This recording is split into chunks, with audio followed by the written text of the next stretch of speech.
Hey everybody, I'm excited to share this conversation about Ambiguous Utopias with perhaps the writer most associated with utopian literature in English today, Kim Stanley Robinson. Much like the conversations with Karen Joy Fowler and Isaac Guin, felt like a pair of conversations looking at the question of the non-human other here on Earth, plants and animals, in very different ways. And Molly Gloss and Becky Chambers, the most improbable of pairings, and in one looking at how Le Guin operates and finds meaning on the level of the sentence, and the other doing the same with cultures in outer reaches of space. Today's conversation with Robinson and last month's with Adrienne Marie Brown feel again like a pairing around questions of social justice, of problem solving our way to a desirable, just, and inhabitable future. And yet, like all these pairings, they are radically different from each other as conversations. Now that we're at the midpoint, the 6th episode of this series in 2022, we could also look at today's conversation as connected in a different way to those with Molly Gloss and Karen Joy Fowler, as all three of these writers knew Le Guin over the course of many decades, and each have very personal stories to share, not only of their encounter with her work, but of being with her in the world. Even though today's conversation is about ambiguous utopias, we also create space for some really incredible anecdotes that Robinson shares with us, at first as Ursula's student in the 70s, and later as fellow writers in the world. I won't say more, but what I will say before we begin is that crafting with Ursula is a labor of love, one that couldn't have happened without a number of people's help, all of whom I thank at the end of the show, but also because of you, the listener, who enjoys and values these conversations. If you're enjoying the series and you aren't yet a supporter of the show, head over to the show's Patreon page at patreon.com/betweenthecovers to check out the possible rewards of doing so beyond the satisfaction of helping ensure the future of the show itself going forward. There are many Ursula-centric things, from the Locus Award-winning Ursula K. Le Guin Conversations on Writing, to the Le Guin tribute anthology, Dispatches from Anaris, to becoming an early reader for Tin House, receiving 12 books over the course of a year, months before they're available to the general public, to the bonus audio archive, with readings from everyone from Carmen Maria Machado and N.K. Jemisin to Ted Chiang and Daniel Jose Older.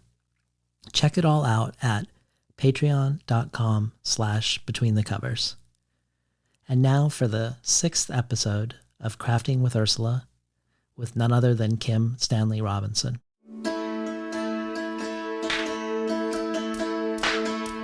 The connection between what I do as a writer, making worlds out of words, and what my wizards do, using words to kind of remake the world and change the world and cast spells, and that magic in Earthsea is word magic.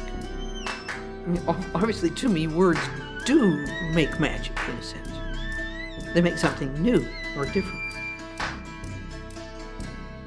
What I'm after, ultimately, is to make something beautiful. Just like a potter making a pot, or a sculptor carving a statue. Art has to do with making something that is satisfying and beautiful. I see my job as holding doors open or opening windows, but who comes in and out the doors? What you see out the window? How do I know? My responsibility is just to keep the mind open, not close it off. That's enough right there.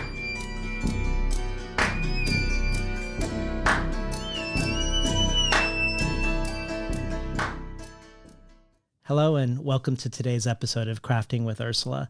Today's guest is one of our most prominent contemporary science fiction writers, and perhaps the one most associated with questions of utopia in relation to solving our impending climate disaster, the writer Kim Stanley Robinson. Robinson has a master's degree in English from Boston University and a doctorate in English from the University of California, San Diego, where he studied under the literary critic and Marxist political theorist Fredric Jameson, writing his dissertation under Jameson's guidance on Philip K. Dick. Ursula K. Guin also came to the university in the 70s as a guest lecturer, and that is where he became her student for 2 classes at the time, one a workshop and the other a class on science fiction. Robinson has cited his 3 principal influences as Jameson, Le Guin, and the ecological poet Gary Snyder.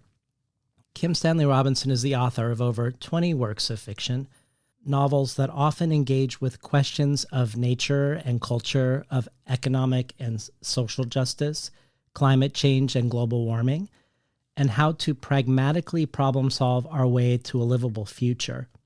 Speculative narratives that increasingly use real-life timelines around the risks of a global mass extinction event or crossing the point of no return around an untenable rise in temperature, and speculative narratives that use the real-life constraints of our capabilities technologically as he imagines truly possible future solutions for our contemporary problems. Publishing since the 1980s, Robinson has won the World Fantasy Award, many Nebula and Hugo Awards, the British Science Fiction Award, and recently for his body of work to date, both the Robert A. Heinlein Award and the Arthur C. Clarke Award for Imagination in Service to Society. His books include the 3 Californias trilogy, The Wild Shore, The Gulf Coast, and Pacific Edge, which imagine 3 very different futures for California. The Mars trilogy about the settlement and terraforming of Mars, Shaman, set during the Ice Age and telling the story of early modern humans in Europe through the eyes of a shaman in training who must learn the skills to survive and aid his people. Aurora, which explores the challenges and limitations of imagining life aboard an intergenerational starship. New York 2140, set in a near-future flooded New York City.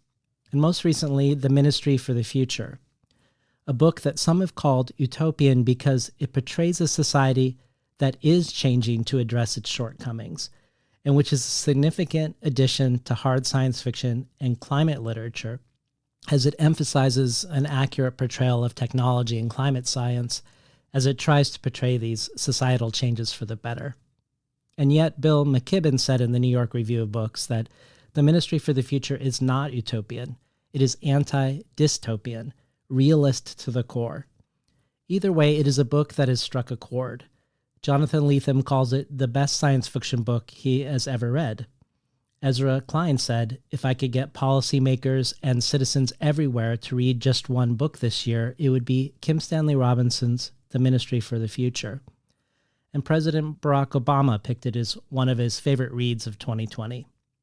But not only are world leaders reading The Ministry for the Future, scientists and policymakers have reached out to the author, and Robinson finds himself not only speaking to a wide variety of audiences, literary, political, scientific, and otherwise, but he was also granted access to the inner workings and real-time scientific and policy conversations of COP26, the United Nations Climate Change Conference in Glasgow in 2021, where many of the diplomats there had read his book. So it's a great honor and a pleasure to welcome Kim Stanley Robinson to Crafting with Ursula. Thanks for that, David. A great introduction, and as you were doing it, I was pondering Ursula and how she would think of that, and what she would say, the impact she had on me, and all of that happening. So it's a pleasure to be on the to talk with you about her.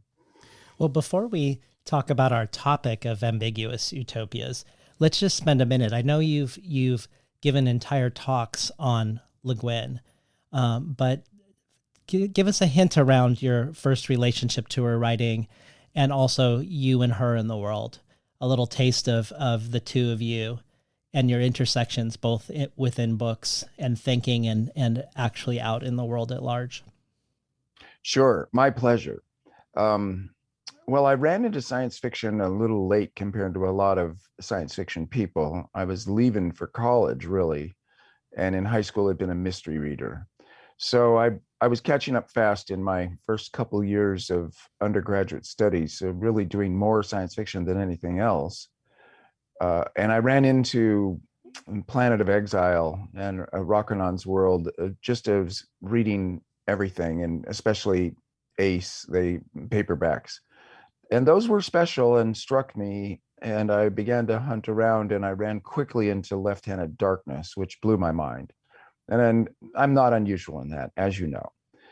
But this was seemed to me one of the best science fiction novels ever written, and a real mark of what could be done with science fiction that was distinct from literary fiction by way of its thought experiment and its poetical qualities, the romance instead of domestic realism. So I was a big fan, and The Dispossessed struck me as the great political novel. Really, I've said this before, but utopias are blueprints, novels are soap operas. You combine them to the utopian novel, you have a weird form. But The Dispossessed showed how that works and was a big impact on me. So all that was cruising along fine. Jameson, my teacher at UCSD, he suggested I do my studies on Philip K. Dick, and there were many reasons for that. Dick it was at the time more messy, complicated. There was more to say. Less attention had been paid to him compared to Le Guin at that point. This is the mid 70s. And I'm glad I did that too. But as wonderful as Phil Dick's work is, on the whole, he's nowhere near the poet. He's not as good at characterization or at the line, the clean line, as you talked about with Molly Gloss. Mm-hmm. And so she was a model, and I was stumbling along, and then suddenly she got invited to UCSD at a moment when I wasn't really happy to be back at UCSD. This is graduate school. So that was a kind of redemption moment. Like, okay, I'm stupid. I came back to my undergraduate school to go to graduate school. I'm frustrated, bored, feeling like I made a gigantic mistake. And suddenly Le Guin's coming to UCSD to teach. And I was thinking, okay, maybe it's not such a bad move after all. So she came, and she was there for a month. And it's not quite that I pestered her, but she knew perfectly well that she had a science fiction person there. I had already been to Clarion. She had taught Clarion. She knew where I was in my career and in my mind. And she had other writers that she was as interested in or more interested in than me, because I was a known quantity. But she was also teaching Luis Alberto Urrea, mm-hmm. and a whole bunch of people that we've not heard of ever since, who were doing what you might call Raymond Carver realism, short stories that she was interested in. I feel she was always much more intent to help young women writers than young men writers, because she felt like they needed it more and that she could do more for them, and she cared more. And all that made sense to me. So I don't want to make claims that we were super extra close at that time, but she was a kindly person, and she read all of the stories I'd written up to that moment, made comments on all of them, liked my story Ridge Running the Best, which was indeed a kind of a realist story about backpacking. And that was a big push for me in that direction in my own work. And at that point, we parted ways. We kept in touch by letters, and I loved her letters. They were witty and funny, goofball. She had such a goofball sense of humor, and unpretentious, and only occasional. But she read my work. This is something that I'm now more impressed by than ever. And not all of my books, and her blurb for The Wild Shore is distinctly cool, you might say. She's not raving in that blurb. I was a little pained by it. But she did the job. She provided a blurb. There's a fresh wind blowing in the wild shore, which is, nice enough. But when she read the Mars trilogy, and she read The Years of Rice and Salt, and she read Shaman and a couple of other through the years, and I, of course, was always reading her. And she really liked well, she was complimentary of all these, but I could tell that she truly liked Years of Rice and Salt and Shaman. So after a while, when I would go through Portland to try to bring this story of me and Ursula to a quick close, I would visit with her, sometimes at her house, sometimes at a restaurant around Portland, sometimes with Molly Gloss with us, sometimes just her and me, sometimes with Charles. And it was that kind of friendly colleague, but also she had once been my teacher and was proud of me as a student who had made good. And I stayed in touch in that regard. But then I did a smart thing. It must have been 2013. I said, I need to see all these writers who are so important to me. Life doesn't go on forever. So I made an arrangement such that one day I flew to Chicago, gave a talk at the AAAS meeting, flew to Portland, and stayed at a hotel. Next morning, I had lunch with Charles and Ursula, drove Ursula down to Oregon State in Corvallis through a pouring rain. And then she and I did an event together that night. And that's on YouTube. YouTube doesn't quite capture it. There were 800 wet Oregonians, Guin people, in plaids in Corvallis where moss grows on people. And they were thrilled to be there with her. And I was kind of her interlocutor, but we had worked this event out in advance in great detail. She was really a pro and she wanted to do this. And we read from each other's work. So we did 5 minutes of me, 5 minutes of her. We went back and forth like that 6 times. I think we filled a whole hour of readings. And one of those back and forths, I read several of her poems. And in her reading me, she chose the passage in Shaman, where the old shaman, Thorn, is dying and telling the young shaman how to go on.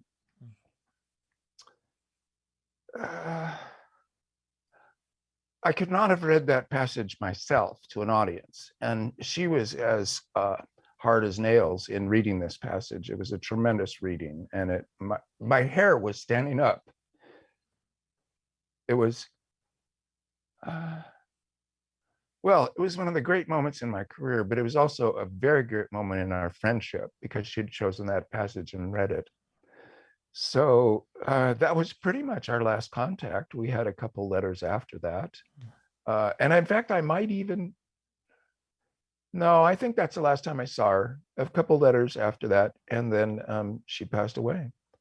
So that's my story of me and Ursula. And I must say, it's been a beautiful friendship. She was quite a spiky person. I mean, there's several times I can remember where she skewered me like a spear fisherman spearing a fish if I was to say something stupid, or if she was just flat leaving to disagree with me. But we had a lot of laughs on those drives down to Corvallis and the drive back, because she didn't drive. And so she told me she could get me from Corvallis to Portland on back roads, which she absolutely could not. So we just wandered. But we were laughing our heads off, trading Virginia Woolf stories and science fiction stories, gossip about the community. It's kind of great that my best interaction with Ursula was that final one. Mm-hmm. And I'll point people to that video of that event because it is great, even if it isn't capturing it at all. It captures a lot. Well, I want to speak to an essay you wrote about Utopias in The Nation magazine. In that magazine, you call The Dispossessed the first great utopian novel. And I'd like to spend a little bit of time about what makes it so. But before we do, I was hoping maybe we could just take a step or two back and just briefly touch on the history of utopian fiction. So Sir Thomas More is the person who coined the term in the 16th century. And the word means literally no place or nowhere, that an utopia is not a place, but rather a notion of the imagination. And you've talked before in other talks about how Marx and Engels critiqued this form of utopian discourse, the idea of a perfected state outside of history, perhaps at the end of history. And they critiqued it as an escapist fantasy, one that doesn't engage with a praxis of real change. And in that same talk, you argue that H.G. Wells, with his persistent writing of utopias during the darkest days of the 20th century, was the one who brought utopian thought into history and history making. And I guess I wanted to spend just one beat with that, what that means, and maybe use Wells as a bridge between Moore and Le Guin, and then talk about Le Guin. Sure. You could say that all utopias are novels, but they have peculiar forms and contents because the novel is so capacious. But on the other hand, Moore's book comes from 1515, and there are all kinds of writing that are not really the novel. And we sort of think of the novel as coming together with Cervantes and Defoe, and the rise of the novel. I'm convinced by that something new came out of the British 18th century, and in particular Defoe, who is a great novelist. So the utopia is kind of a different thing, a prose narrative that describes, maybe it's expository writing, describes a political scenario, including, this is how our sewage system works, and this is how our plumbing works, and this is how our taxes work, and this is what we use instead of gold, and a tour through the zoo, as Damon Knight used to call it, and it not necessarily having much in the way of characters or plots. In a way, they kind of do, because they're chronological in their narratives, but they are certainly unsatisfying as plots, and usually incredibly skeletal as characters. So, but then when you decide that you're going to take the apparatus of the novel and use it to explore a utopian space and a better political order, that quickly begins to happen. And you see efforts that are variously convincing or fun to read. Edward Bellamy's Looking Back from the Year 2000, William Morris's News from Nowhere, that's pretty good. William Henry Hudson, The Crystal Age, very reactionary. These were often reactions to industrialism, where the idea that things would be better if we'd only go back to the old ways. Pastorals. Hudson and Morris were very much like that. Bellamy, not so much. He was looking forward to socialism. And when Wells came along and wrote A Modern Utopia in 1905, he was specifically playing off of Moore, but telling a story. He had already done his 5 great short science fiction novels. And when he wrote his Utopia, he didn't want it to be exactly just a tour through the zoo, but something with some plot, like, can I stay there? Do I have to go back? Is this utopia under danger? Some obvious plot problems can be introduced into the story to make it more interesting. And you get Robert Graves, another pastoral, 7 Days in New Crete, and you get Huxley's Island of 1959. These are novels, but they're just, the bones are showing through that in a rather skeletal and unsatisfying novel is being written around the story of the good society. And everything's all clunking along in an unsatisfactory way, like trying to match blueprints and soap operas. They aren't mixing very well.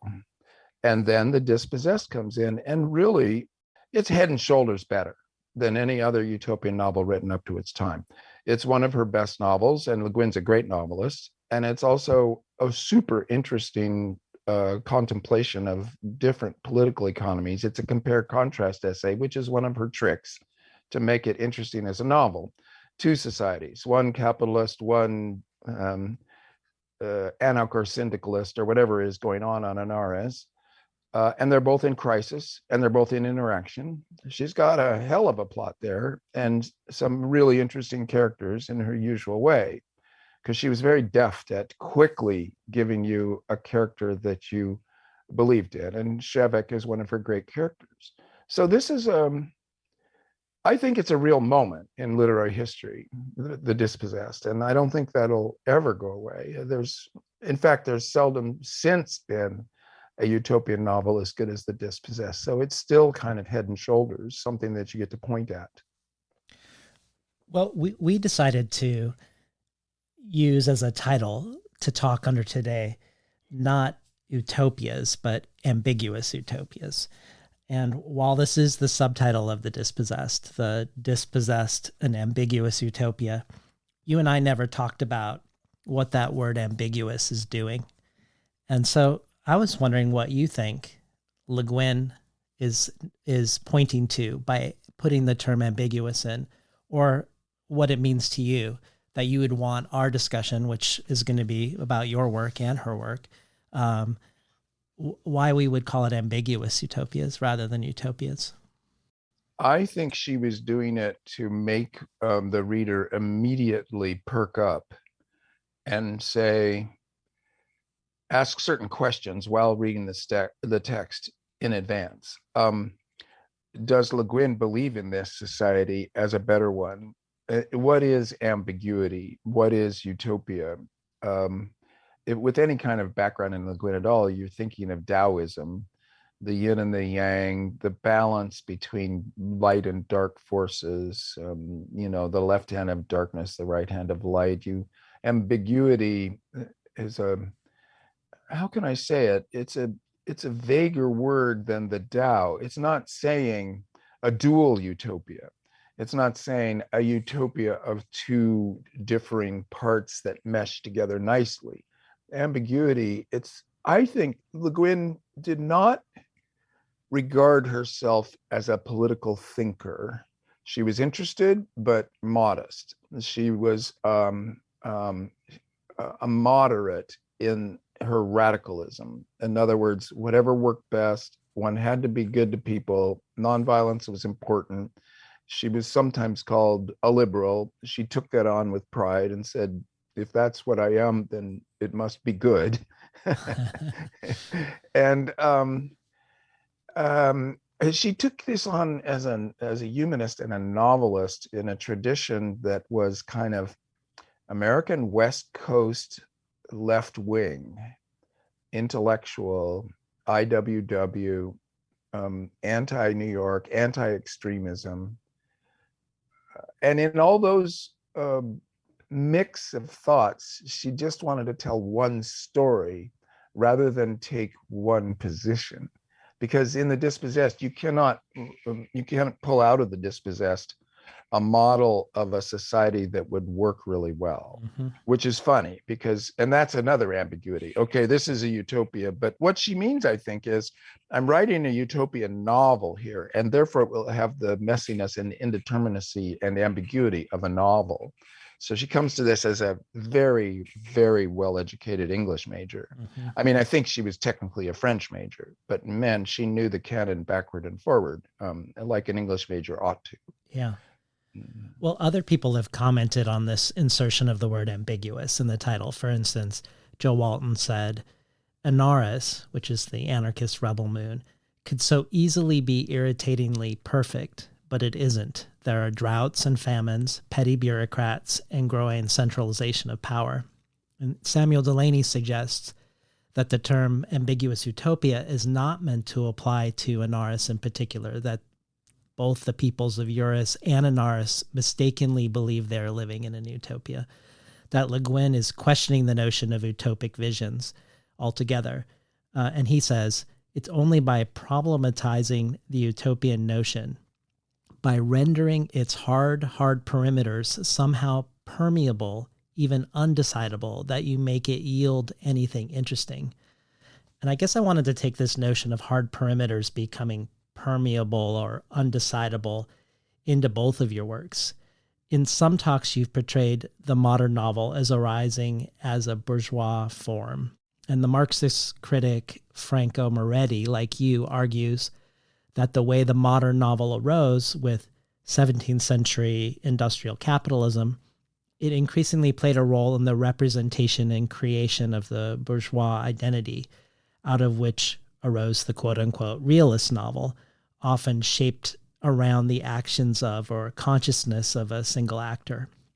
But to return to Delaney's idea of rendering hard perimeters permeable, it seems like, formally speaking, both you and Le Guin try to do this with the novel, make it undecidable, perhaps troubling the idea that a novel should be shaped around an individual hero or protagonist, but also around the novel as form.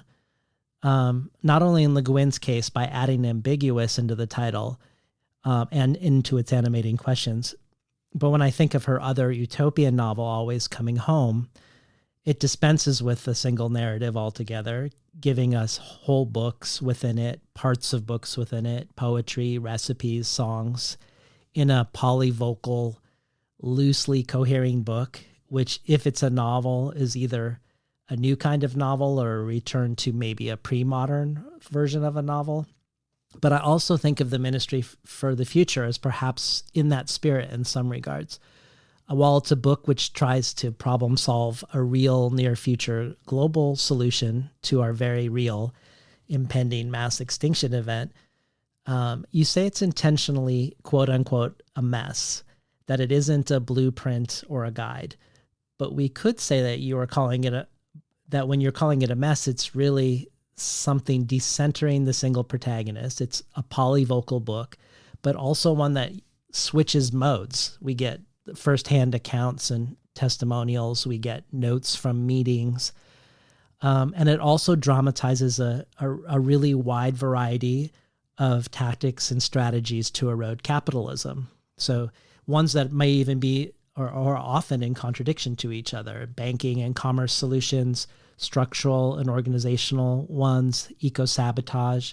So I guess I was hoping you could talk to us about ministry in light of what we've been talking about regarding utopias and novels, utopian novels, and then ambiguity and undecidable perimeters. Sure. I will try to make a voyage through that starts with the idea that, yes, the novel is a way for the new bourgeois, the middle class, the subject of capitalism that is didn't exist in feudalism very much, to self-identify and understand what they mean and who they are and how they should act. So you have the endless love letters of Samuel Richardson and Fielding already making fun of it. And you have to understand that instantaneously, like within the first 30 years of the novel, it became self-reflexive and began to make fun of itself for this very project, like in Tristram Shandy. So it's remarkable, the efflorescence of game playing in the novel and of self-reflection on what the novel's doing right in the start in the English novel. And then you get an almost immediate high point that's seldom, if ever, been matched in Jane Austen. What do you do? How do you care for others? What's the definition of love? What should you want? And how do you think? This is all what the novel is up to. But when you add utopia, you're then talking about the social form. And an interesting question immediately pops up. In a different kind of society, would you be a different kind of individual, even if you had the same DNA? You're born into to the same parents even, but you're in a different kind of society. What kind of values would you have? What would you regard to be important? How would you live your life? How would you spend your time? All these questions come up in the utopian novel by the addition of a thought experiment. Let's put same person, because we are the people that we are and have grown up in a capitalist society. But imagine that you were brought up in an anarchist society. How would you feel about things? What would you do when you saw a fight in the street? You can see Le Guin running through the various situations that are questionable, that might be different if you'd been brought up in a different kind of society. So Dispossessed formally is the same kind of a novel as an ordinary novel. It has a protagonist. It has secondary characters and minor characters. And it's a sort of Bildungsroman for a scientist within this alternative society.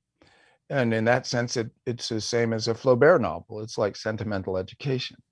Now, Delaney's essay on The Dispossessed is quite poor. It's one of his weakest efforts. It looks envious and whiny, and it takes parts of The Dispossessed and complains at huge length about them that are trivial and unimportant and maybe even wrong on Delaney's part to complain about. Anybody can take a novel, any novel, and tear it up by focusing on things that they want to complain about. And that's not typical of Delaney, who's much more generous. And I would say that in that period of years that there was a not so hidden battle for being the greatest science fiction writer working in America at the time between those two. And I think Le Guin understood it as such. And her response in that particular moment was simply silence. She never wrote about Delany. She left him off the table of people that she would read or teach, like in the class she taught to us. It would make perfect sense to have a Delany title amongst the rest that she taught, being they're both what I call new wave writers, because everybody writing between 1965 and 75 was a new wave writer. It's a name for a period, not the name for a style or a choice. You were writing in those years. You could be Poole Anderson, you could be Jack Vance, political right-wingers and old style writers, John Brunner, Silverberg, Ellison. These are writers from the 50s, but from 65 to 75, they were as new wave as anyone else. But Le Guin and Delany were two of the top of the game. And Le Guin had other rivalries going on with Joanna Russ. Who's the greatest feminist science fiction writer? Well, when you've got Joanna Russ on the field, then you've got a problem. And if you're regarding it as a competition, then you're dealing with a kind of a genius. But Le Guin, without thinking of herself as a genius, knew that she had a gift and a power, capacious, broad-minded. There was something over the long haul. She knew that in the long run, she was going to put up a body of work that was going to be the equal of anybody. So the overly feminist signaling works of Le Guin in the late 70s were kind of dissipated later on as that particular literary competition died down. So back to Delany, his book, Triton, an ambiguous heterotopia. Yes. That's the real response to The Dispossessed. It's a good novel. It's an excellent novel, and it's bouncing off ideas in The Dispossessed in productive, positive ways. So someone writes a novel, you got some problems with it. You write another novel that is just as good, almost as good, you might say, and just as interesting to add to the conversation. That's the proper response, not a whiny, crabby, complaining essay.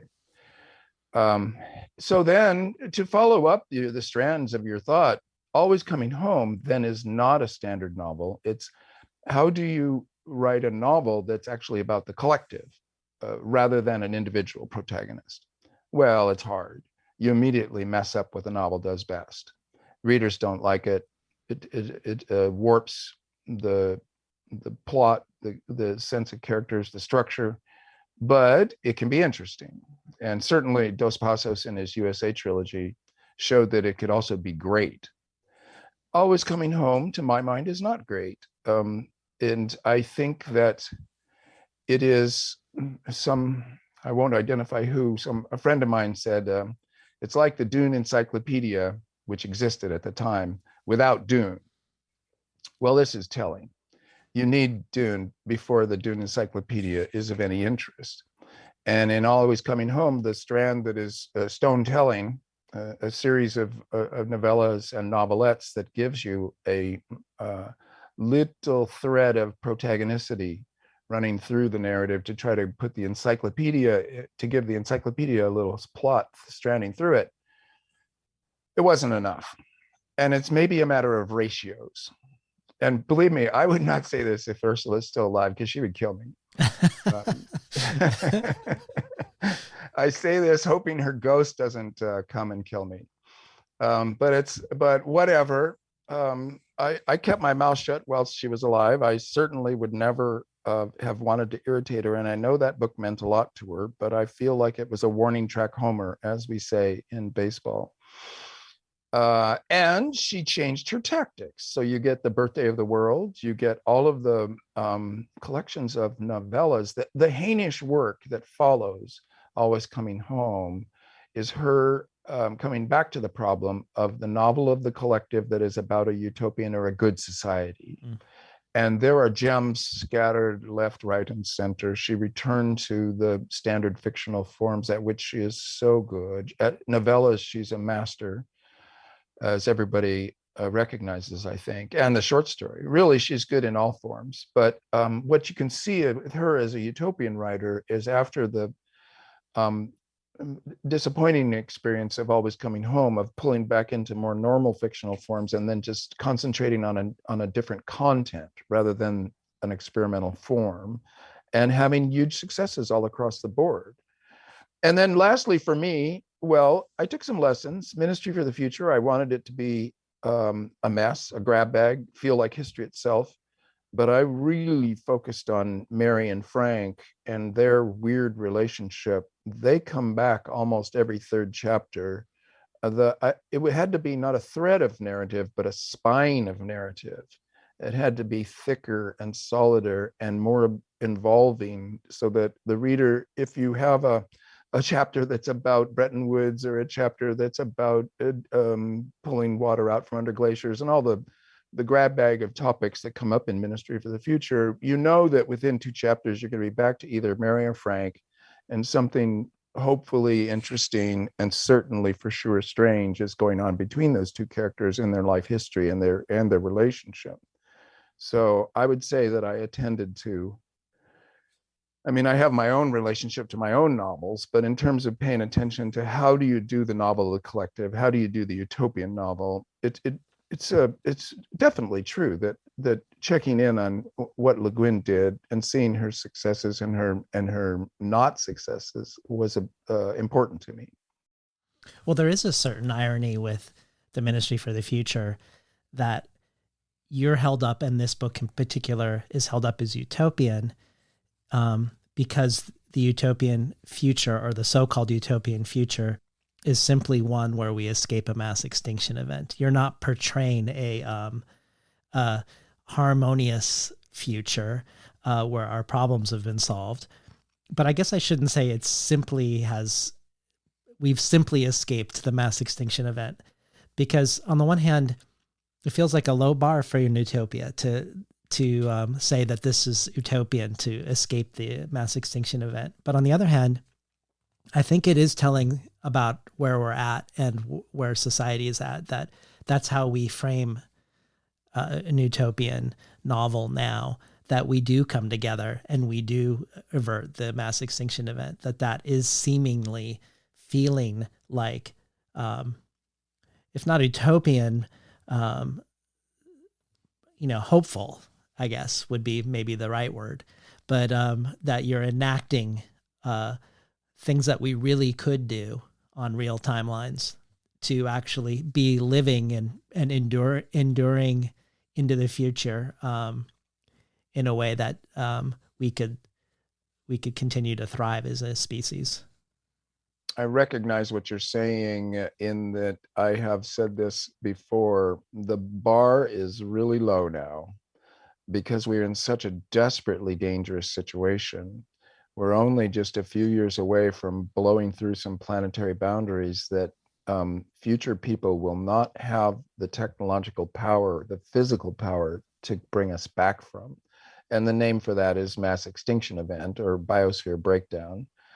And dodging that would be a huge victory. And also, if you think of history, I have a friend here at UC Davis, a philosopher of science named James Griesmer, and he talks about scaffolding theory, that a generation builds a scaffold like you would see on the side of a construction site, and it can only work up so high and to build something solid. And then the next generation climbs up to that next layer on the scaffold and builds higher yet.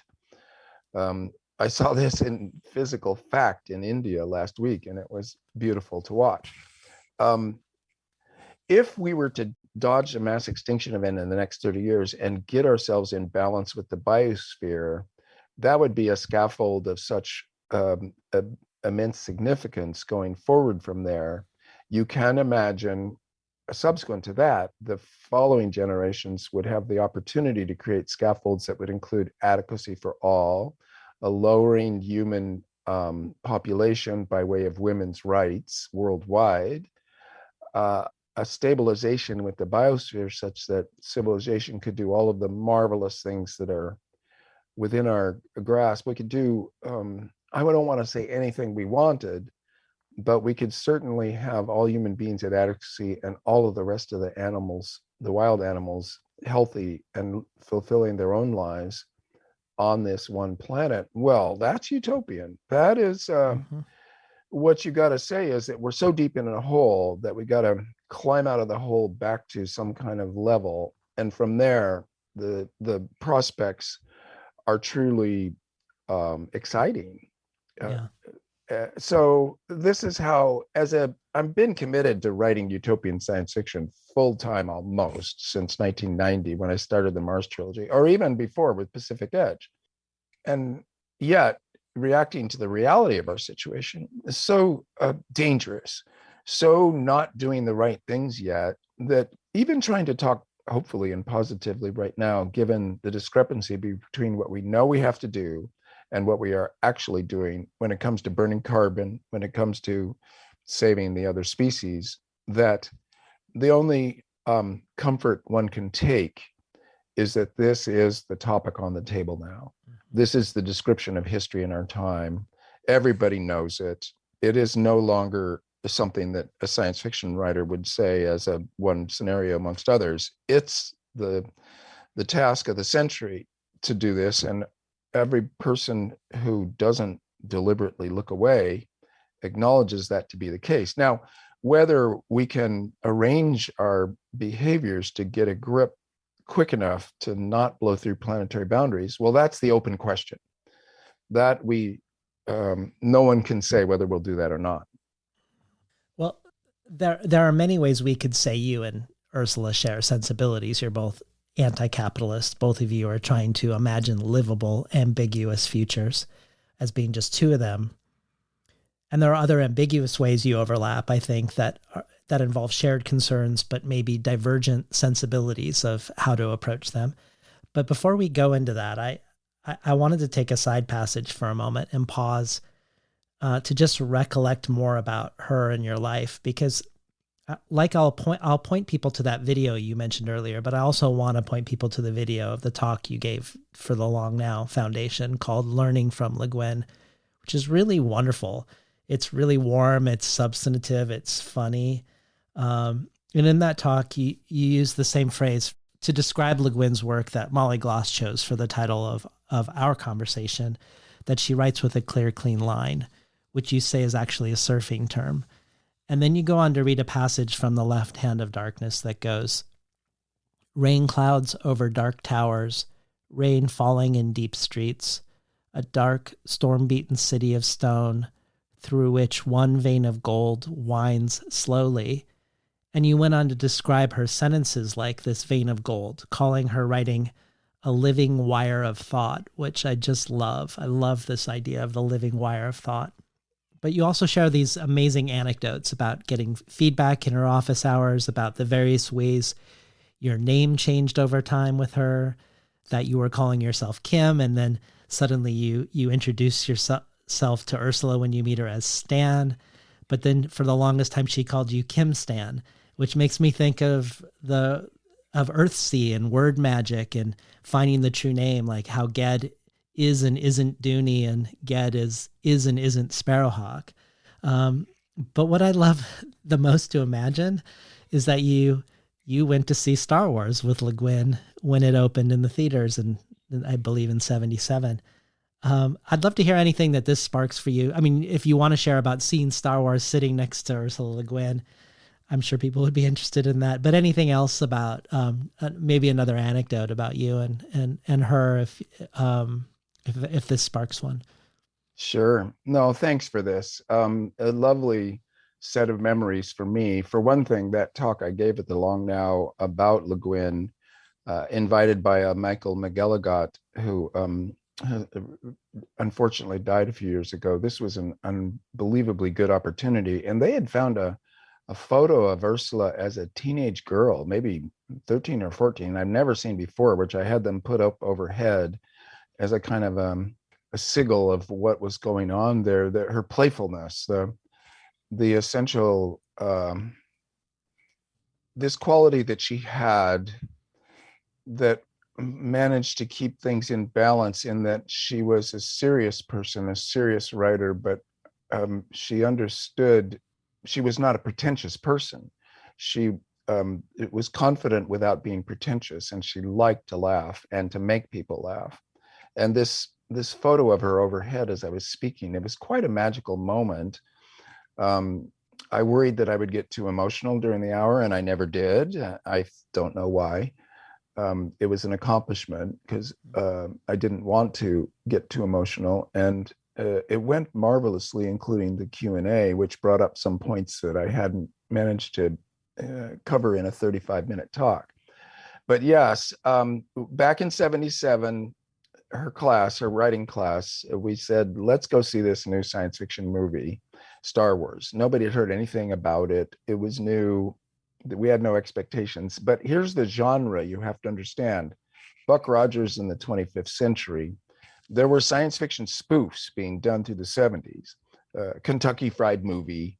They were silly stoner comedies. They were often filled with sexual innuendo or straight up sex. I mean, it was the 70s. And so expectations were low and wide ranging. And there we were seeing this thing that was truly silly, and we were laughing our heads off. She was sitting on my immediate left. I remember it well because we were laughing so hard it was joke after joke after joke. And the idea that Star Wars would morph, or how can you say it, gargantuate into the horrible, monstrous beast that it later became, that never even occurred to us. We thought it was a one-off. We laughed. We went home saying, oh, that was good fun. And I remember we had a party afterwards at one of the student apartments, and Ursula was simply sitting on the floor. It was a crowded room. It was a living room. There was probably 15 people in it, all chatting around. And no one was particularly focused on her, except for maybe me. I must say, I knew I was with somebody special. And so did the rest of them. But I might have been, as a young, ambitious science fiction writer, a little more focused on her. And there she was sitting on the floor, just chatting with people. It was a great day. And I'm thinking, well, when we drove to Corvallis and back, she had stenosis of the spine. She described what stenosis was. I didn't know what it even meant. And we had a long talk about bodily health that was intimate in a way we had never been before. And so then on the way back, we started talking about Virginia Woolf, and we were trading sentences from Virginia Woolf and cracking each other up.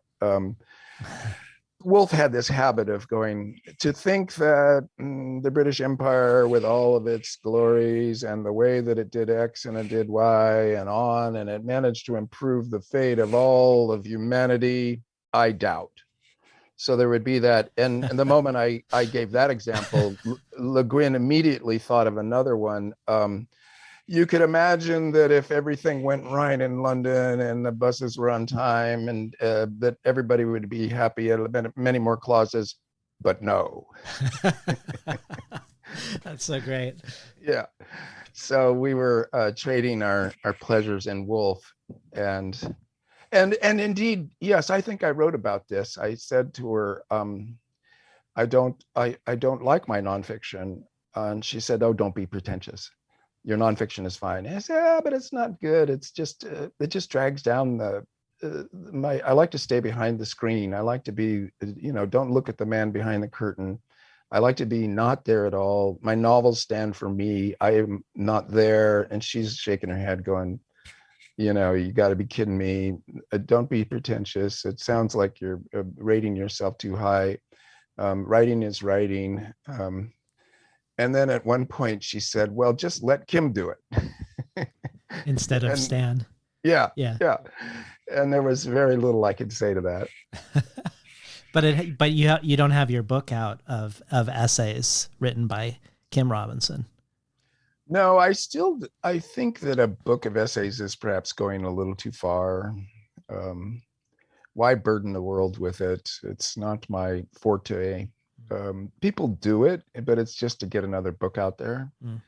And really, I'm not going to name them because it's a little bit mean and critical. And there's many a very fine novelist who you look at their book of collected essays and you're like, wow, how'd they write such a good novel when they're such a and there are good essayists, but there's a lot of novelists that aren't amongst them, and yet they publish a book of essays anyway. I'm trying to avoid that, and I'm partially succeeding.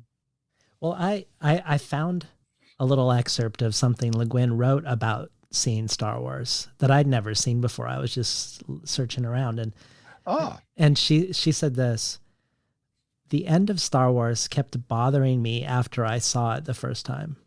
I kept thinking, such a funny, silly, beautiful movie. Why did George Lucas stick on that wooden ending? A high school graduation with prizes for good citizenship? But when I saw it again, I realized it wasn't high school, but West Point, a place crawling with boots and salutes. Aren't there any civilians in this empire anyhow? Finally, a friend who knows films explained to me that the scene is a nostalgic evocation or imitation of Leni Riefenstahl's famous film of the 1936 Olympics, with the German winners receiving a grateful ovation from the Thousand-Year Reich. Having dragged Dorothy and Toto and that lot around the cosmos a bit, Lucas cast about for another surefire golden oldie and came up with Adolf Hitler. Anyhow, what the hell is nostalgia doing in a science fiction film? With the whole universe and all the future to play in, Lucas took his marvelous toys and crawled under the fringed cloth on the parlor table back into a nice safe hidey hole along with Flash Gordon and the Cowardly Lion and Huck Skywalker and the Flying Aces and the Hitler Youth. If there's a message there, I don't think I want to hear it. I don't know if this relates to Utopia. I was surprised to find this. This was written just a couple years later, I think, than when you saw the movie with her. But I wonder, like this ending, that feels like an end to history, perhaps, that gets like put on the end. I know that isn't the end of the story, obviously, or that we're seeing a perfected society. But how to put this? Say you grow up in a ghetto, and I mean it in the shtetl sense of Eastern Europe, where there's walls. You have an internal in that world. You're like us against everybody, us against the world.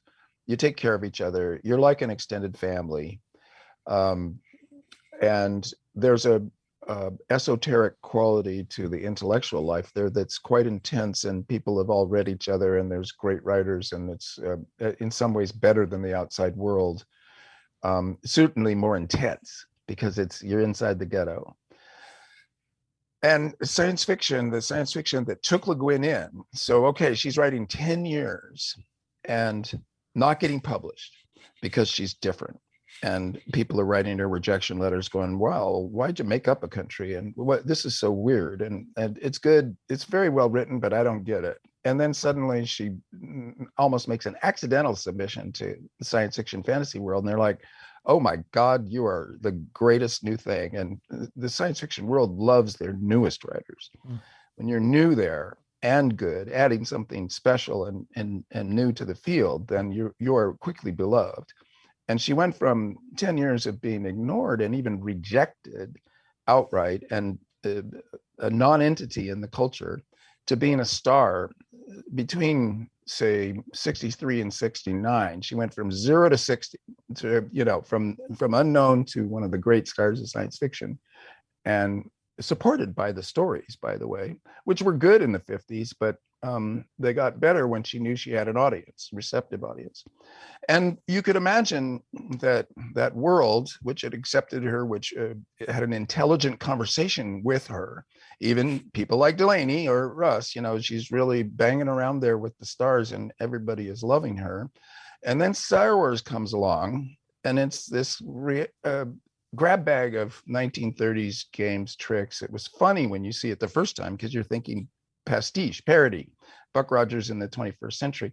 It didn't take much thought afterwards to come up with the conclusions. And I think Ursula and the rest of the science fiction world watched in dismay.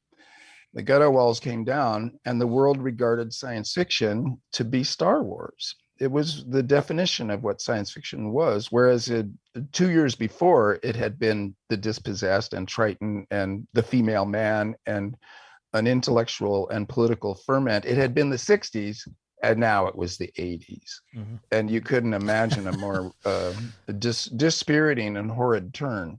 Interesting. We all went through that. So the dislike for Star Wars, and also there used to be the mid-list. You could make a living as a science fiction writer. You'd write 2 science fiction novels a year. You'd scrape along a living, and a few people would read you, but the publishers would keep publishing you. With Star Wars, that got franchised. It got taken over. And it's famous. The mid-listed science fiction kind of died with the writers themselves, but new writers came along. They had to write for franchises. It was a changed world for the worse. Mm-hmm.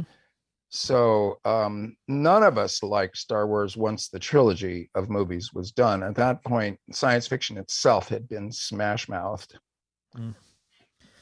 Well, let's talk a little bit about the way your sensibilities diverge. And of course, push back if this feels wrong, my characterization. But while you are both thinking about ways to envision ourselves on the other side of resource extractive capitalism, your solutions tend to be more statist, more governmental, about finding agreements across nations and within nations. And Le Guin's tends to be more anarchist, not in the sense of no rules, but in terms of no rulers, a bottom-up approach, like perhaps like what a previous guest, Adrienne Marie Brown, calls emergent strategy. And I think this is a gross simplification of both sides, actually.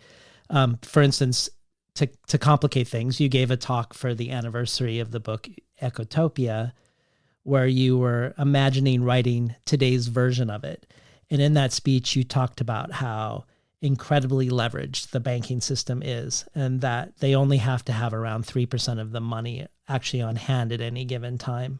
And that an act of collective civil disobedience involving mass default on debt could be, it would cause a liquidity crisis and a banking collapse, but it also could be a way to, because of that, rebuild society. So even though you envision, I think, global governance, you also envision ways to disrupt certain systems of power and disrupt the ways runaway climate change is accelerating and the way that acceleration has been monetized.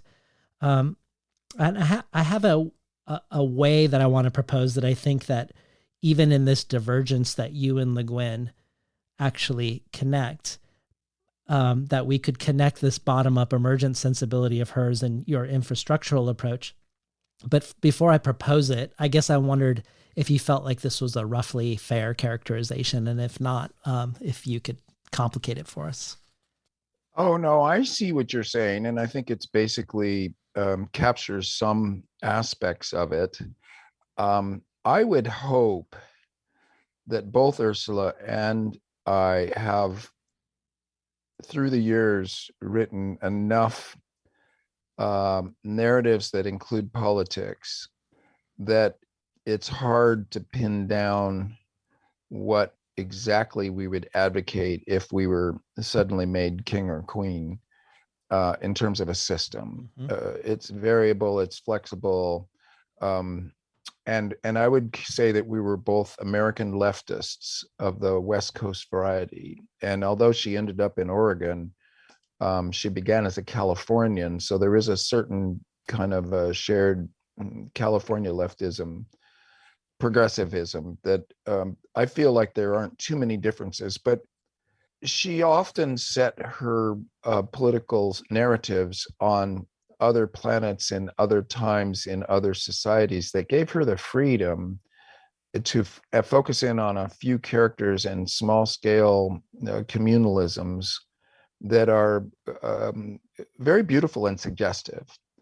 And they have political resonances, like we should be working towards this. Very often I've been trying to describe things here on Earth in the very near future. Well, the constraints are intense. And I feel like we need the state, the nation state system, to function well enough to get us to the next system. And I'm constantly focused on what's the bridge to the good society that we could actually count on right now, here and now, and begin to build it. So it looks, in some ways it looks more state driven, but even more conservative. Like I'm just saying, let's go for Keynesianism and social democracy, and then hope for the best that if we can get that, maybe we can get the next thing.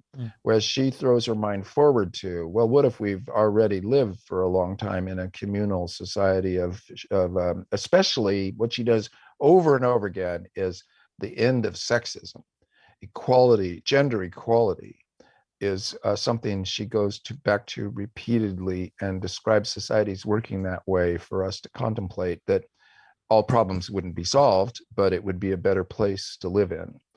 So there are different emphases. And, you mentioned her clean line.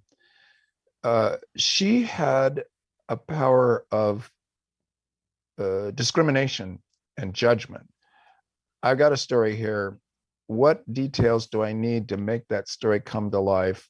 Let's say them with a certain skillful prose ability, like her best poetry is in her prose, and not go into too much detail so that you don't slow the reader down, you don't fuzz the edges, you make something iconic or even sometimes mythic. Well, that's her great gift, I think. And it means that I think I very often get lost in the weeds. Every story strikes me as interesting, so I tell all the stories. But what about the main story? Well, whatever, I'll get there eventually. So I have these bug-crushing novels, very often 700, 800, 900 pages long, because it strikes me that almost everything is interesting. And I'll defend my novels. It's a different style. But you can't help but love her style for its clean line, and that has political ramifications. Let's keep it simple. But of course, in politics, if you get enough people, it's never simple. So in a way, perhaps I'm doing something that is more gnarly and realistic in unhelpful ways. Well, helpful or unhelpful, it makes me think a little bit of when you said, would we be different people even with the same parents and with the same DNA if we were born in a different society? So if we were born in an anarchist rebel moon, for instance, because it sounds like partly what you're arguing is that in many ways you and Le Guin are cut from a similar cloth, and yet you're placing yourself in different worlds. And because of that, so your near future world is going to produce a different set of problems and questions and constraints than a world that's like her always coming home 500 years in the future in California versus 30 years in the future in California. Yeah. Well, it's a big fictional world, the future. And so near future will tend to be a kind of domestic realism with some proleptic, trajectories followed to make a point. Middle distance, you get out there. That's my zone. 200 years in the future within the solar system, few people have occupied that zone as a political space. And then you've got space opera. Let's go out around the galaxy, have other thought experiment type planets and societies. That's Ursula's land. The Hainish universe is a real achievement. It's a fantasy space, but that is not to put it down. It's just to say it's a story space that perhaps is physically impossible, but who cares? It's a story space where she can explore all these thought experiments. And I haven't done that anywhere near as much as she has. So we definitely have different playgrounds where our imaginations are drawn to. That's where the stories come from. I think she would agree that you don't get to choose what stories, your stories choose you. Mm-hmm. And say to you, this is what you can write and this is what you must write.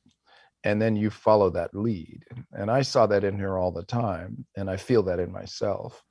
I want to tell a story about, which cracks me up about her. She's written about this, post-locus depression, the idea that when you get a good review, you only remember the bad sentence in it, and the good review, the 99 good sentences are completely overwhelmed by the bad sentence. Every writer will recognize this syndrome. But she was funny and honest about it in a way that not everybody is. Well, I read her Sea Roads, which is a collection of short stories set on her beach town in Oregon. And that is a beautiful short story collection. And again, it's a little tiny community where everybody knows each other. And it's not perfect. It's not utopian, but it is human and nice. But it was written in a phase of her career, and telling her, I just love Sea Roads. It's amongst your best books. It does bother me that there isn't a single male character in the entire book that is a nice person. The women are nice, the men are assholes. I mean, it seems a little harsh. And nobody but the postmaster, the mailman was a nice guy, but he was like the minorest character in the entire book. And so she wrote back and said, thank you. Well, 10 years later, I saw her in text somewhere else answering an interview. Stan Robinson doesn't think I have any good male characters in Sea Roads. Right. It just stuck. It stuck in her brain. Stuck. And it made me laugh, and it made me happy, because she cared what I thought. And I wonder, there was an imbalance in her for a few years where I feel that she was overcompensating, because she was being accused of being not a feminist, which was so wrong. And just because she was a housewife or living a conventional life, and she had kids, and she was married to a man, and she had a typical suburban life, which I myself have also had. It's another thing that I cherish about similarities between us. This standard American middle-class suburban life can be the platform for a lot of good books. But she, I think, felt irritated, and Ursula irritated was likely to strike out sometimes with a perfect accuracy and balance. Sometimes she would just punch back. She had quite a temper, and people who knew her much better than I did would I think confirm that, but I saw it myself in the way that she would occasionally spear me, so I know it was there. When I was in her class, I made a comment about one of the texts that she had assigned. I guess I can even say now, because Vonda's gone too, alas. She had assigned The Exile Waiting, which was dedicated to Ursula, and compared to the other novels in that class, was nowhere near as good. And I thought, oh, she's just putting one of her students' books on the reading list to support her, blah, blah. And there's this moment in The Exile Waiting where a 10-year-old girl holds off a 6'5" miner with a penknife or something, and the miner doesn't just sweep her aside. And I complained. I said, this is just so unrealistic. And Ursula said, does any of the women in this class think that that's true? And none of the women raised their hands. And so she said, okay, let's go on. So I was put in my place. Yeah. But to get back to the main point, she overemphasized what a feminist she was for a few years, partly to defend herself against inappropriate attacks by people who were pretending to be even more feminist than she was. And I don't think that you could be more feminist than she was, to tell you the honest. She made a most powerful presentation of gender equality throughout her life and her work. How could you do better, really? Well, I wanted to, maybe this will be an oblique way to connect the two of you also. But I wanted to propose a connection, and I'm going to start by reading a couple sections from her 1982 essay, A Non-Euclidean View of California as a Cold Place to Be. In it, she echoes something we've already discussed. She says, every utopia since More's Utopia has also been clearly or obscurely, actually or possibly, in the author's or in the reader's judgment, both a good place and a bad one. Every utopia contains a dystopia. Every dystopia contains an utopia. But I want to explore another statement of hers. Quote, I don't think we're ever going to get utopia again by going forward. In the same essay, she unpacks this statement, and she says, in the introduction to the Wishing Bone Cycle, Howard A. Norman says, quote, the swampy Cree have a conceptual term which I've heard used to describe the thinking of a porcupine as he backs into a rock crevice, which is He goes backward, looks forward. The porcupine consciously goes backward in order to speculate safely on the future, allowing him to look out at his enemy or the new day. To the Cree, it's an instructive act of self-preservation. The opening formula for a Cree story is an invitation to listen, followed by the phrase, I go backward, look forward, as the porcupine does. And then to come back out to Le Guin's language, because she was quoting Howard Norman there, she says, in order to speculate safely on an inhabitable future, perhaps we would do well to find a rock crevice and go backward. In order to find our roots, perhaps we should look for them where roots are usually found. All of this makes me think of her post-apocalyptic novel set in future California, Always Coming Home, which looks a lot like our pre-colonial indigenous past.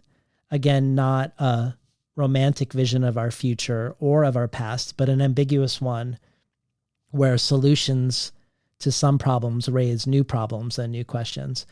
But her future is utopian insofar as it reestablishes a non-extractive, reciprocal relationship to the earth, even if some of the societies are still patriarchal and the sea levels have risen and flooded part of the state and styrofoam has endured. But the other thing that this idea that we are never going to get utopia again by going forward makes me think of is also the trajectory of your own career since the Mars trilogy. So the Mars trilogy seems to be in one regard to be a future of going forward, of leaving the planet, of puzzling out the terraforming of Mars. But since then, you've talked about how you followed the science and realized that it is now really a question of here or nowhere, that any imaginative futures where we avert global mass extinction that involve leaving the planet are escapist fantasies. And you've been met with some anger around that in some of your readership. I was hoping you could talk about this, what you discovered, maybe most notably in your book, Aurora, around what we could or couldn't do if we were to try to live on an intergenerational starship. And perhaps like Le Guin, when she says, in order to find our roots, perhaps we should look for them where roots are usually found. It feels like your books are now largely rooted on Earth now as the place of both the problems and the solutions. Well, yes, there's a lot of that going on. I still love the planetary romance and the solar system. So I would say that my books from 2312 on, or maybe even Galileo's Dream, make a kind of a set thinking about these issues that you're bringing up. How do we go forward and make a humane and pleasing society? And the big answer is we've got to come into balance with Earth's biosphere, that we're never going to get away from Earth. In 2312, I speculated that if we occupied the solar system, we would still be dependent on Earth and have to go back every 7 years in order to get our bacterial load, that we've co-evolved with this planet and we're never going to be able to leave it. Aurora makes that case that the intergenerational starship is an impossible dream and a fantasy space. Now, on the one hand, as a fantasy space, the galaxy is a great story space. Le Guin's Hain Cycle, Gene Wolfe's Book of the Long Sun, where a starship is going to another planet. These are great novels, great stories. So you can use them for that and learn lessons about human beings. But as a plan for humanity, it's Earth or nothing. And the rest of the solar system will be like Antarctica is to us now. Interesting, beautiful, useful as a space to learn about our planet, but not livable, a place that will always come back to the world, as people say when they've been in Antarctica for 6 months. I'm going back to the world. And that's the right thing to say. So for me, though, when thinking about the earlier quote of Le Guin and her notion of going back, this is the pastoral notion of utopian thinking, but it's also important. In other words, it's not just, oh, there was a better time back in the old days, a kind of nostalgia. For one thing, there's some truth to that, but not a whole lot. You would want modern medicine to save your life in ways that couldn't happen in the past. But on the other hand, we evolved to be these primates that we are. And we were living in small groups and we were active physically out there in the world. And I've been making the case in lectures and in my novels for many years that what we need to do is basically a kind of social biology, which, when you look at it properly, is a feminist enterprise, because the other primates show clearly that there is always a female power that is very evident and laid out into the world by action. So in other words, social biology is not just about gangster alpha males, might equals right equals might equals right. That isn't what social biology was saying. It was saying we're social primates. We evolved this way. Let's study that. When you do that, you realize that getting outdoors, walking around, using your body and your sight, and coordinating yourself in space, dancing, singing, looking at fire, cooking food, eating and drinking, having sex, these Paleolithic activities, they grew the brain from 1/3 of the size it is now to the size it is now, and talking a lot, of course, and having social interactions with a small group of other people. All that is fundamental to us biologically, and Ursula was very attuned to that. It comes partly from her parents, from her dad's work as an anthropologist of the Native Americans, and it was Kroeber, her dad, who noticed that the California Native Americans were peaceful and the Pacific Northwestern Native Americans were more warlike and had slaves, and there was nothing material to make this distinction between these two cultures. It was a cultural either or. He even postulated that cultures began to develop by distinguishing themselves from the other cultures nearby that they want to be different from. Well, this, I think, had a big influence on her.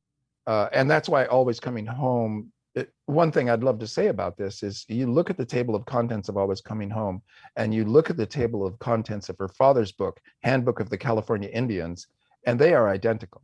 Her book is an homage to her dad's work and sticks it out into the future and says there's things that we have lost in European Western rationality and in our modernity and all these things that make us less happy and less healthy than we would have been in a more smaller, more organic, more Paleolithic society. And here's my proof. And she runs story after story experimenting with these ideas. Well, these are great stories, and they are important thoughts to keep on to, especially in this moment of the internet, of people sitting indoors, looking at boxes, looking at screens, not getting outdoors, not being embodied, except in certain restricted, commercialized ways. I'm filled with admiration because I share these values, and perhaps I was taught them somewhat by reading her work and her dad's work, or they brought it to my attention. And my life as an outdoor person has been really important to me, but it comes all, and it's a matter of practice. It just feels right. It's what I want to do. And I like to spread the word. I like to say, look, you'll have more fun walking down to the corner and throwing pebbles at a bottle on a post than you will sitting together playing a video game and using your thumbs and your eyeballs only. And I think it's a demonstrably true. In other words, you could run it as a scientific experiment and test people's blood pressures and endorphins, and you could give them surveys and ask them clever questions about how happy are you really. I mean, I think it's scientifically provable, but it's also just a felt reality. And yet people are deceived into our current commercial space. And then again, what you said is true. Guin and I are both anti-capitalist because capitalism wants your money. They want your life. Not your money or your life, but your money and your life. And you can resist that in your personal behaviors. And she did that very well. What you hinted at in some of your following the science, in this notion of now here or nowhere for the solutions. I like how you're bringing the out in space opera as an important space, defending it as an important story space. But when we're talking about realistic science fictional futures, one of the things you mentioned that you learned that changed things for you was, for instance, that 50% of the cells in our body aren't us. They're bacteria and fungi and viruses, and we don't know anything. We can't point to robust science to tell us what that means in terms of us being out in space, or what I'm sure there. I'm curious about the gap of what we don't know in the real world. Like, for instance, we don't know what happens with pregnancy and childbirth in space, for instance. Yeah. Which seems like a significant thing. But I guess I wondered if you could just for a moment put the timelines next to each other so we could see the difference between what is the timeline that we're dealing with when we're talking about we want to still be able to live on the planet, this planet to be livable for humans. What is that timeline in comparison to, say, Elon Musk's dream of getting a colony of billionaires on Mars? There's a bad science fiction story that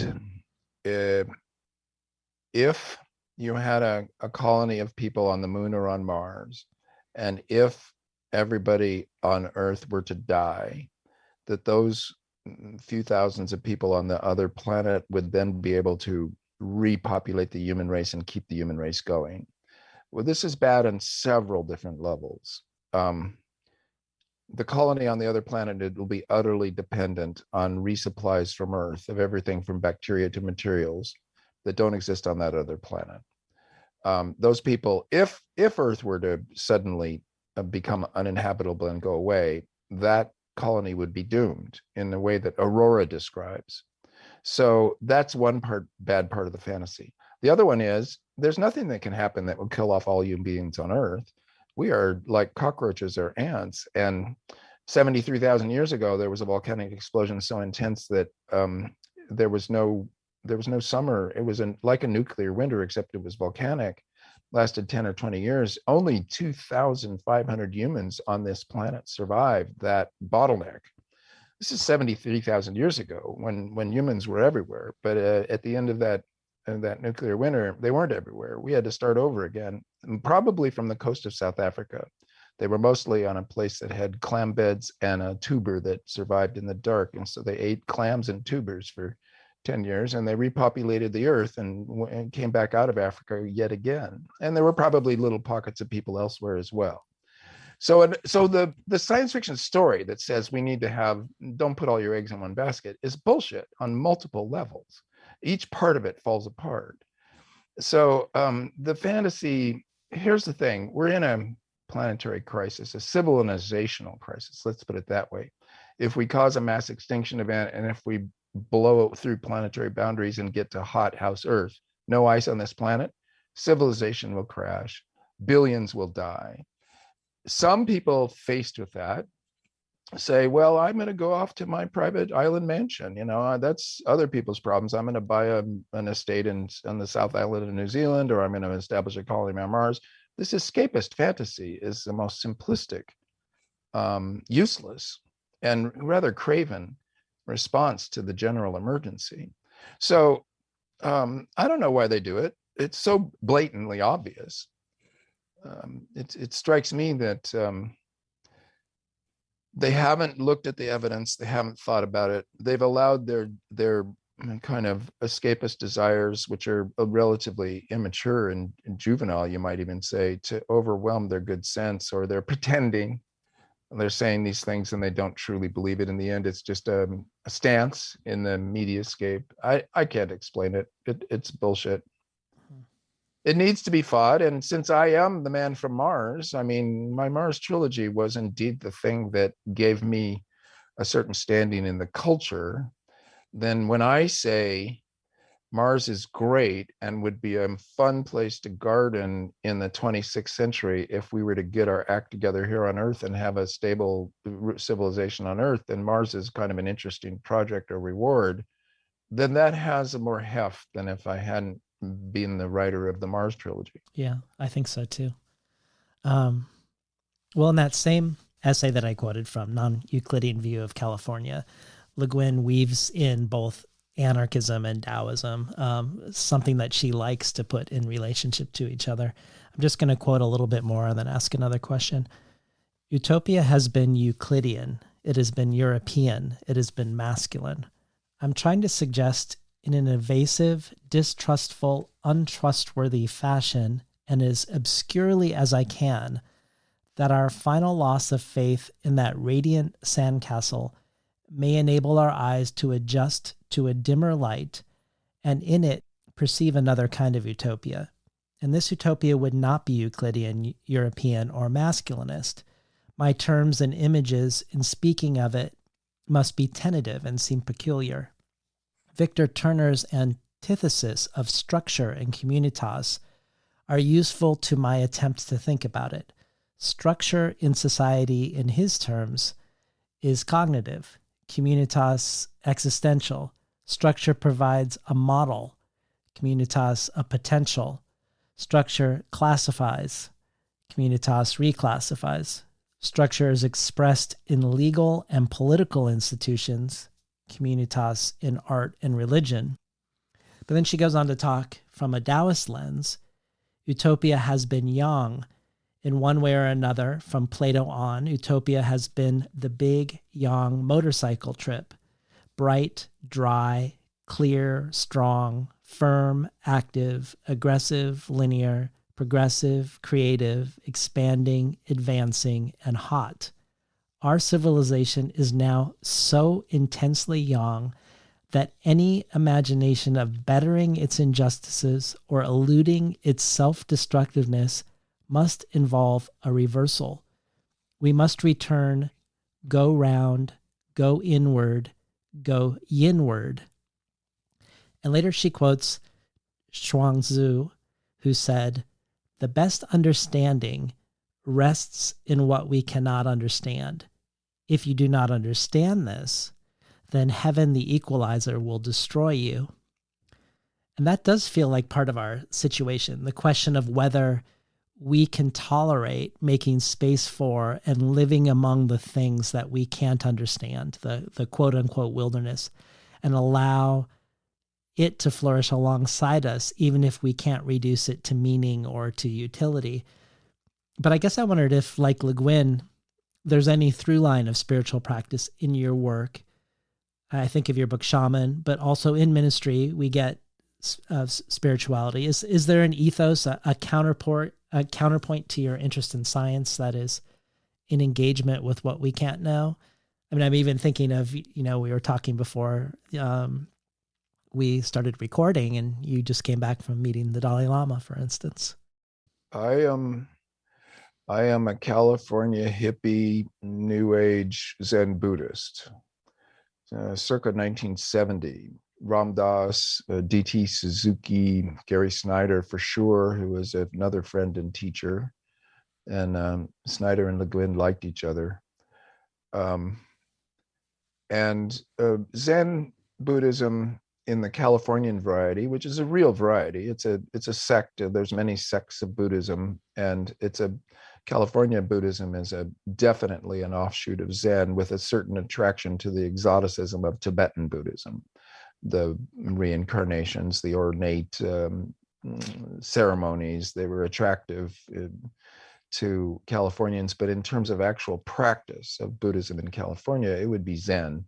Chop wood, carry water, unpretentious attention to the moment, and trying to practice compassion for all sentient beings and be in your body and in the moment. So it matches well with, I think, the Paleolithic. It matches well with the California life. It's what I've practiced, and it's been a huge help to me. I've written about it quite often. In my Washington, D.C. trilogy, I have Tibetan Buddhists come to Washington, D.C. and try to change the National Science Foundation, pretty much by accident. And the whole novel is based on an enjambment of Buddhism and science to see what happens. With Le Guin, she was much more interested in Taoism, and her translation of the Book of Changes is great. I would say that she really thought about it, and the vagueness, talk about ambiguity. the original text in Chinese, when you transfer those ideograms into English nouns or verbs, you have something quite mysterious that it's then your job to interpret. And I've collected translations of the Book of Changes, and hers is certainly among the very best, along with maybe Stephen Mitchell, from my point of view, just as another reader.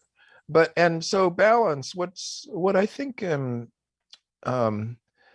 Le Guin is a very a serious thinker about Taoism and about balancing feeling and thinking, cognition and emotion, these dualisms that she talked about, trying to make a balance. Then you got the yin yang figure as a way to turn that into a graphic, a sigil that you can look at and contemplate. It's ecology. It teaches her, you see this all through her work, her respect for other animals, for the planet itself, for a devaluation of the human and of reason and of patriarchal power. Capitalism, patriarchy, and racism are like a triple strand. And she's much more interested in the other triple strand, which is Buddhism, Taoism, and Confucianism. So she has this Asian, and this is where she is very much a California intellectual. Following her father in California, Rexroth and others in the Bay Area, they're facing East Asia. Mm-hmm. They're not facing Europe. And even though she was a French major, she's super interested in Asia culture. And it's natural as a Californian and an Oregonian to look across the Pacific, because you see these people in your lives every day. So I regard her as she herself was always extremely modest and unpretentious. Well, I'm just I can't think numbers. I'm just an English major. I don't have thoughts. I just have sentences. I don't know what I think. I mean, you can find her a million times. And at least in conversation, I certainly often found her dismissing herself as a thinker, but that was because she knew she had a whole bunch of great novels under her belt. And she did not have to make claims to be a thinker. A novel is a thing. Some thought had to go into it. As a fiction writer, she was superb. And so she could say, look, I might be the curator for somebody inside me who is better at this stuff than I am. I might not be able to articulate, and nor do I want to articulate, although she wrote craft notes as much as anybody. So she was a complicated person in these regards, but I was always impressed by, in a way that would remind me, try to be like Ursula. Remember that you don't know very much, and what you do know is fuzzy and can't be explained to other people. And so because you do have this one gift that seems to come from somewhere else, get out of the way of the gift, write your stories. And more than me, she was a full-on person of letters. In other words, criticism, essays, poetry, fiction of all kinds. She did it all. I myself would prefer to stick to just fiction and leave the rest go, which is another tactic to take. And I haven't stuck to it. But I'm rambling here, but I'm trying to think about Ursula in ways that are leading me down these various pathways, and come back to this. The Taoism for her was not an exoticism. It wasn't trivial. It was basic to her understanding and her attempt to be in the world, to find that balance between the yin and the yang. And she was a assertive, spiky, a dragon-esque. It wasn't like she was a wimpy person. She was extremely bold and assertive. So she kept the balance, in other words. But she thought that the culture hadn't kept the balance. And she needed to defend women at every point, because she was not in a post-patriarchy. She was a powerful mind, a woman in America trying to change America to make it less patriarchal, more feminist. So that was always on her mind, that sense, let's get back to a balance. Well, what you say makes me think of, when I think of the Chuang Tzu saying, the best understanding rests in what we cannot understand.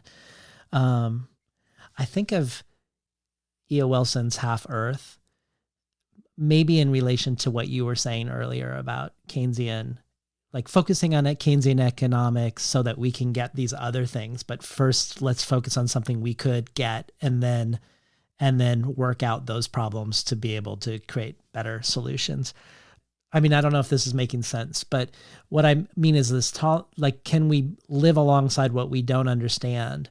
And let me put in the would say wilderness as maybe as like the word that to exist for that. And of course, like if we lean into this question of half Earth, it has all sorts of issues and problems conceptually or just logistically, but it does feel like there's something compelling about the simplicity of this idea of systems thinking, that we need to be allowing things to live on their own terms that aren't us on the planet. And so there's something like, as a step, the simplicity of it feels compelling because it gets us thinking outside of human-centric outcomes. Yes. I think Ursula would love these developments that are happening. And when Half Earth came out, I thought, well, there's a utopian dream for you. That'll never happen. And now we have 30 by 30 programs all over the planet, institutionalized, as in California, and signed off on. 30% of the land left to wild creatures by 2030, and everybody in these projects is saying, and also 50 by 50, that by 2050 we get to 50%. It's an achievable goal, which is surprising when you think about how much of the surface of the Earth humans have covered. But we're tending now to collapse into cities of people's own free will. Young people go to cities, and if we were to make a organized scientific movement into the cities and take care of the countrysides in the right ways, we could get to half Earth visions where and this would be very Taoist, very Ursula, to just leave the other animals to live their lives. We live our lives. The Earth itself comes back to health. When the biosphere is healthy, then we're healthy. So it is very much of everything's connected, ecological, yin-yang type solution. And one of the things that does give me hope is how quickly this idea has gathered momentum and has some legal force in the world. It's striking how, if you think back to her moment, in other words, when she hit science fiction and began to change it, in The Word for World is Forest and in many of her stories, the natural world, Buffalo Gals, Won't You Come Out Tonight, the other animals and the natural world were important characters to her, of value. And this, I think, also might come from her father and from Native Americans, from paying attention to the land that she was on. She was ahead of the curve in this, and writing stories that maybe she wouldn't even be able to articulate the theory behind it. I wouldn't know. But I could well imagine her saying, I like this story, I'm going to write it down. I like this story, I'm going to write it down, and not be able to explain why until years later. So this is one of those realms of, this is a utopian imaginary. What if humans could get by on this planet and there were less of us because women had full control over their lives, at which point the population rate begins to slightly go down, just out of women's choices, free choices. And so you slowly but surely head towards the society described in Always Coming Home, without an apocalypse, without it happening from catastrophe, but as a natural evolution of history itself, doing the right thing time after time, and paying attention to the other living creatures on the planet as being our brothers and sisters, and even part of our own bodies.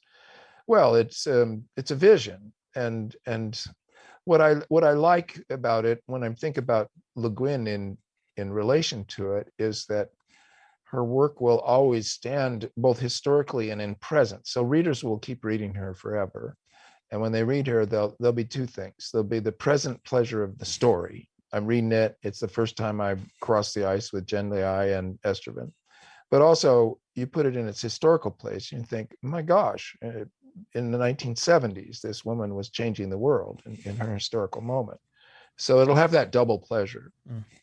Well, I like how you keep bringing up feminism, population, and ecology together because, on the one hand, if you look at population science and population scientists, they say like the carrying capacity on the planet, if we're thinking of systems, if we're thinking of balance between the human and the non-human, and everybody were to achieve the standard of living of the poorest of European nations, it would be 1 to 3 billion people.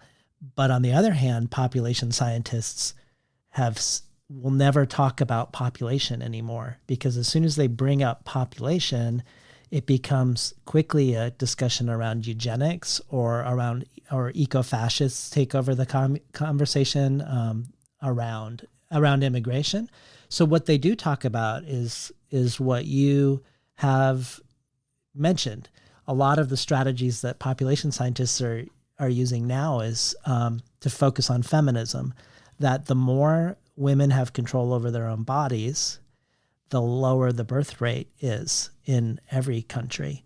That if we focus, the strategy has been, rather than say there's a problem with having, soon to have 11 billion people on the planet, which leads to these regressive conversations, that if you focus on feminism, you can have the same outcome, but with a progressive outcome. Well, justice is good for the biosphere, and that is a truth that is of a great comfort to all of us. And I would say that the carrying capacity of Earth's biosphere for humans is not well determined at all. The estimates run from 100 million to 12 trillion, and those are outliers that are both kind of crazy. The mainstream estimates go from, say, 2 billion to maybe 30 billion. It depends on how clean the tech is. So population as a number itself, in and of itself, is not adequate to make this description, because we don't all live the same, like deer or something. So you have to do the Paul Ehrlich IPAT formula. The impact on the earth of humans equals population times appetite for stuff times cleanness of technology or dirtiness. So IPAT, population times appetite or affluence or assholery, whatever, times technology. I think to get to adequacy, where everybody has food, water, shelter, clothing, healthcare, education, and electrical power for all 8 billion, that's doable, but only if we are concentrating on that as the goal. And if that were the goal, we could get there, and then the population would indeed slack down in ways that would take pressure off the biosphere, because there might be some constraints where I've seen good arguments that echo what you said, that the natural carrying capacity for all humans being healthy and all the other animals might be more like 3 billion. And we were at 3 billion not very long ago. So, and society worked perfectly well. There wasn't a feeling of, oh, if only there were 5 billion more of us, life would be more interesting. Right. We were doing fine. And we might get back to that in a what can I say, in a healthy way rather than by crash. And that would be the goal. Yeah. Well, I'm going to quote Le Guin one more time before my final question. But Le Guin said, "If utopia is a place that does not exist, then surely, as Lao Tzu would say, the way to get there is by the way that is not a way. And in the same vein, the nature of the utopia I am trying to describe is such that if it is to come, it must exist already." And perhaps in the spirit of our discussion of H.G. Wells bringing utopias into history, you've said that the, quote, onrush of catastrophic climate change has forced a reckoning. We either invent and institute a better way, or a mass extinction will take us down with it. Necessity has thus jammed utopia into history and turned it from a minor literary genre into an important tool of human thought. So, if the utopia that is to come must already exist, tell us from our current utopia, what has writing ministry shifted for you? What questions are raised or desires created through completing that book? And maybe just, if you're willing, tip your hand a little bit about some of the animating questions of that might produce what we can expect from you next. How next are you thinking of addressing or reckoning with stepping forward on the way that is not the way? Well, it's a work in progress for me, I have to admit. The Ministry for the Future has transformed my life. And although I was perfectly happy with the way my career was going before it, since it, I am being read by a much wider range of people who don't usually read science fiction. Really, for many and many a person, Ministry for the Future is the first book of mine they've ever read, first time they've ever heard of me, and maybe even the first time they've read science fiction, and they don't even recognize it as science fiction. They're just thinking of it as a pushed realism, or a thing coming out of, I think of Creature from the Black Lagoon. This black creature is all wet and covered with black kelp, is charged up out of the swamp and is teaching people things. Well, it's interesting, and I'm gratified. I like it, but I also don't like it, because really I'm just a novelist. And when I get asked by people who are really experts in fields to comment on their field, well, there I feel a moment of Le Guinian modesty, like, look, I just write novels. I mean, you've got the novel, I can't add much more to it. But I'm beginning to learn there are ways you can prompt people, or you can put people together with other people that didn't know they existed. You can be a node in a network. You can ask questions. You can and do the utopian thing of saying, well, if we got it together, if we did these things, we would get to a good place. So why don't we do these things? And be some kind of cardboard cutout of Minister for the Future, or what used to be called the public intellectual. I don't like it. It's a fuzzy zone. Again, it's worth looking to Le Guin, who became a public intellectual, and she wrote very decisive reviews and essays. It doesn't appeal to me. I'm thinking about what comes next in my own writing life, doing different kinds of writing, letting ministry stand as my work for a while. But also, you mentioned her talking about it, elements of utopia must already exist, or else we wouldn't be able to imagine them. I think that's right. Raymond Williams talks about the residual and the emergent, that any cultural moment, like say right now, has residual elements from the past that sometimes are weighing down on us, sometimes are keeping us going because they're valuable. In other words, the residual isn't bad and the emergent good, nor was the residual all good and the emergent bad. It's not that kind of cut. But what you can see is a place like Mondragon, Spain, a community gathers and says, look, enough of this ownership stuff, enough of capitalism. We live in a world we can't change, but we're going to own all the businesses together. The employees are going to own the businesses. There's going to be no shareholders. We're going to split the profits for the year in our various useful factories and enterprises, 1/3 to us, 1/3 to charities that we choose, 1/3 to capital improvements for our machinery. And we're going to go on as a co-op. And if you look up cooperative values, like on Wikipedia or whatnot, you got like 10 statements of value that's already a utopian system. And what's startling is that people don't seem to notice that there's a better system already functioning right in the society that you're in right now. So you think about the IWW creating the new society within the shell of the old. And could there be things that you could do that are utopian now and press them and make them go better, like governance in Kerala or agriculture in Sikkim, all of these already existing attempts to do better with the biosphere. And well, the current capitalist world would be make them scale. But that formulation is wrong, because scaling means scaling of profit, really. So what you would want to say is, can we move in those directions fast enough to dodge the catastrophe? And I take a lot of encouragement from the the successes of these already existing utopian systems that have been there all along. They're a little small, but they, and the more we tell their stories and the more attention we pay to them, the more they might influence young people. Capitalist realism, this ideological mindset that we're trapped in now, and especially young people who are paying only attention to the internet, and they're in the precariat, they're scrambling, their parents are middle class, they're seeing their possibility for a good future going down into ecological collapse and hierarchical, rich get richer, poor get poorer. I mean, the precariat is a real thing, but capitalist realism, like, it couldn't possibly be different from this. This is the way people are.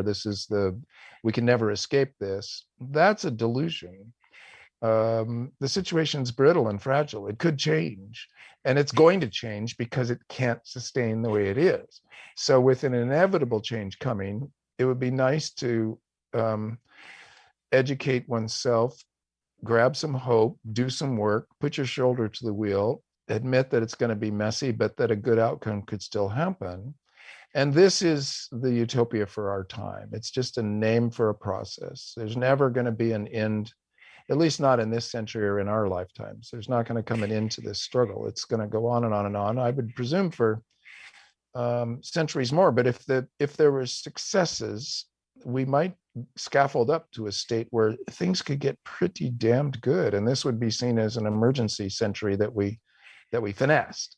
So that's about it. That's sort of a description of my hopes for things. Yeah, that's a great place to end. I appreciate spending the last 2 hours with you, Stan. Thank you, David. It's been a pleasure. I loved Ursula, and she's been so important in my life. I've been enjoying your other episodes. She was a powerful force, a character, a great person, but also she's left behind a written record that is rich, that we can discuss for a long time. And so I'm glad you're doing it. We've been talking today to Kim Stanley Robinson. You've been listening to Crafting with Ursula. I'm David Naiman, your host.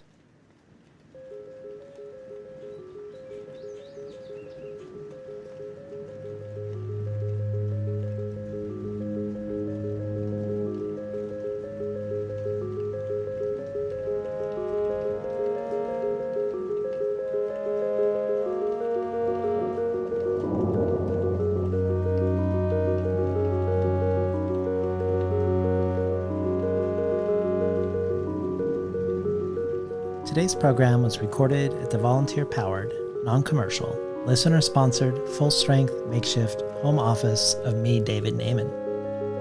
More of Kim Stanley Robinson's work can be found at kimstanleyrobinson.info. And if you enjoyed today's conversation, consider transforming yourself from a listener to a listener supporter. Learn about the potential gifts and rewards of doing so at patreon.com/betweenthecovers. These include everything from rare collectibles from Ursula K. Le Guin herself to bonus audio beyond the main conversations with everyone from Ted Chiang to N.K. Jemisin, to becoming an early reader for Tin House, receiving 12 books over the course of a year, months before they're available to the general public. Again, you can find more at patreon.com/betweenthecovers. Or if you prefer a one-time donation, you can do so by PayPal at tinhouse.com/support. I'd like to thank Arwen Curry for the audio of Ursula from the documentary Worlds of Ursula K. Le Guin, William Anthony for the photograph of Ursula used in the banner, Tin House's Jacob Valla for the graphic design, Becky Kramer for publicity, and Theo Downs Le Guin for his guidance, insight, encouragement, and for helping flesh out a Le Guin resource library for me at home. Finally, the music you hear called River Song and the music in the introduction, Heron Song, come from the collaborative album by Todd Barton and Ursula Le Guin called Music and Poetry of the Kesh. Thanks to Todd Barton for granting permission for its use. See you next month for another episode of Crafting with Ursula.